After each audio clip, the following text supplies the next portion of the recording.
One of the great things about starting out as a small community is that when one or two of you notice something, it's easy enough to fix it, and you have a pretty large voice in what we're doing here. Heard from a couple of you that the audio on some of the videos is a bit hit or miss, so trying some different things with the microphone placement and volume, because we fixed some stuff that I'm doing in editing already, so hopefully this helps. Alright, series over. The Florida Panthers are 2025 Stanley Cup champions, and for a second game in a row, it wasn't close. Panthers win 5-1. I could not be more pleased with how that turned out. The Oilers were good for 4 minutes. And then the game was over. Puck management absolutely went out the window. So after the Oilers pushed for about 4 minutes, Bouchard and Ekholm decide that the puck is a hot potato and make a couple of terrible passes to each other after not being able to clear the zone. And then Ekholm, after losing the puck to Sam Reinhart, and we'll get into Sam Reinhart, but after losing the puck to Sam, Ekholm gets absolutely Thanos snapped and turned into dust. And Sam Reinhart finishes with a whole bunch of class around Stuart Skinner, 1-0, and the game is over. Of course, we're gonna talk more about the game, but let's be real, after it was 1-0, much like the end of the Leafs series, the Oilers were absolutely dead, trampled on, defeated, and broken. But it potentially couldn't have been that way if they had left the first period only down 1-0. Unfortunately, with less than a minute to go in the first period, turnover at the blue line, and one where, yes, Stuart Skinner is screened, but man, not only is it the last minute of the first period, that's pretty far out from Chucky. Yes, he can't really see it, but you definitely need a save there. And so, after one period, it's 2-0. But we've seen in this series that potentially the Oilers have some kind of magical power to be able to overcome multiple goal deficits. Boy, was that not yesterday. So, after a second period that was mostly pretty humdrum and just shut down defense from the Panthers and not a lot of heart from the Edmonton Oilers, we get the absolute worst goal of the playoffs that may be the end of Stuart Skinner's time as either the starting goalie in Edmonton or a goalie in Edmonton, period, because, my goodness, a random wrist shot muffin from the sideboards just to get the puck on net off his shoulder for a rebound. Reinhardt scores 3-0. Like, that can't ever go in. It looks like Skinner's literally playing dodgeball, or he's that kid playing t-ball who's afraid of the ball on that third one.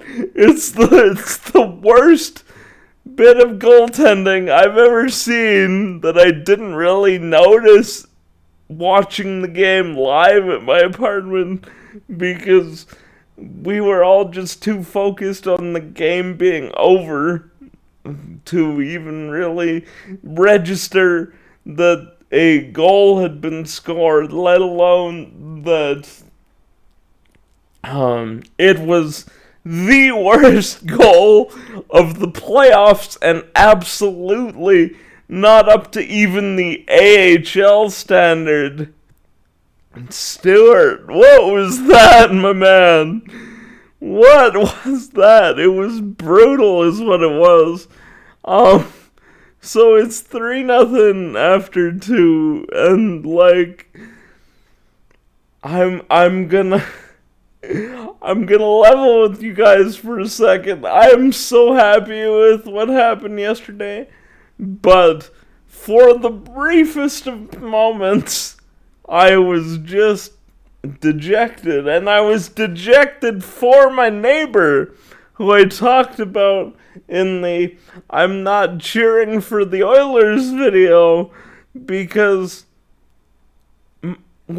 he was so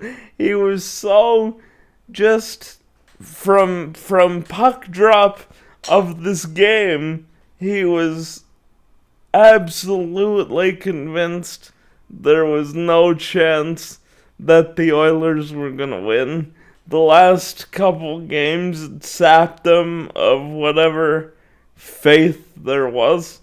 And how the game played out, it just broke me just the tiniest little bit inside to see there was no interest in the game beyond the fact that he was so frustrated that he was essentially watching the same thing he did last year, with his team just showing no heart when push came to shove, and no ability to rise to the moment, even though this year's team was supposed to be different. And yet, at the same time, I can't say I wasn't happy to see it, because I was. Thank you, Chucky. Thank you, Benny. Sam Bennett wins the Conn Smythe playoff leader in goals. This was almost a fait accompli by this point in the finals. Like, Benny was unbelievable. And we're gonna get into it in another video. But the guys in the fan base, they're crying that we traded a Conn Smythe winner for a second rounder who turned into Emil Heineman. That was never gonna be the Benny that we got. We so badly misused him here. And Ward and Peters, after Hartley, Ward and Peters absolutely did not like Benny for whatever reason. They had no faith in him to play above the third line, and barely tried him on the power play. There was no way we were getting this Sam Bennett. And if you follow the trade tree down, essentially, after all the dust settled, we ended up trading Sam Bennett for Yegor Sharangovich, who I do believe will be a regular 30-goal scorer this year. We rushed him back from injury this year, and that did not help his game. But I do think that's what he is. Hopefully he proves me right, and not a complete homer who's overvaluing assets. But we traded Benny for Yegor, who I think is going to be a 30-goal guy, and for Aidar Suniev, who's a really interesting prospect in the system right now, and was one of the 4 kids who got a shot in that last game against LA this year and didn't look out of place. So, even though it's taken years, there is potentially value in that Benny trade. And we were never gonna get the Benny that Florida's gotten, because we didn't see it for some reason. But at last, Florida did see it, and they get a Conn Smythe winner. Well deserved. Well done, sir. And the Florida Panthers are the best team in hockey. They've proven that emphatically over the last 3 seasons. They lost one so that they could win later, and they've done nothing but get better the last 2 seasons, and I'm not even sure they're gonna lose anybody. Why would you not want to sign there? Like, I would easily want to sign there. I don't necessarily think they lose Bennett, and everybody seems to think so for some reason. Now, the reason I could be wrong is eventually they're gonna back a dump truck of money up to his house. He's not made of stone. Krusty the Clown said it best. If you're gonna... He's not made of stone. If they drive a dump truck of money up to his house and want him to endorse Camp Krusty, he's gonna do it. So the Florida Panthers could lose Sam Bennett, but if I were Sam, why would I want to leave that situation? I just won 2 cups in a row, and they're gonna pay me handsomely in Florida to live in Florida and win Stanley Cups. Like, why would I leave that? And why would really any of their UFAs leave that?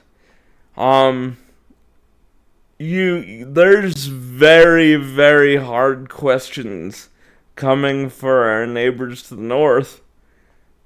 They absolutely need a goalie. There's no question about that. But Connor's contract he's up for extension at the same time as Rasmus is. I'm not saying he's leaving. You obviously do everything possible to keep him. But after all the years missing the playoffs, and then finally getting to the finals twice, maybe Chucky is right, and maybe it won't be in Edmonton that he does it. He will do it. He will win the Stanley Cup somewhere. Maybe it's not in Edmonton?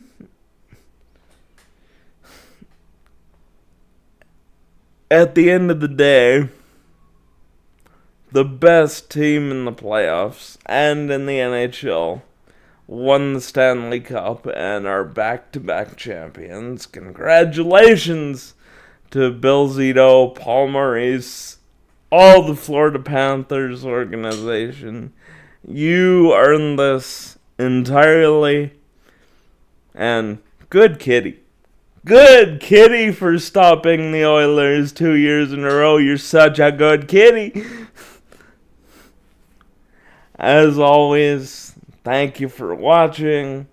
Like, share, and subscribe if you like what I'm doing. Let me know if the audio on this video is better, so I know how to leave the mic so that you guys can hear all the crazy stuff I say properly. Over the next few days, we're going to have a video about Sam Bennett. We're going to do lots of draft stuff because the season is over. We can start talking about the new season. And there's lots of interesting possibilities coming up for the Flames. I think I see a lot of news videos coming now that the finals are over. And as always, Go Flames.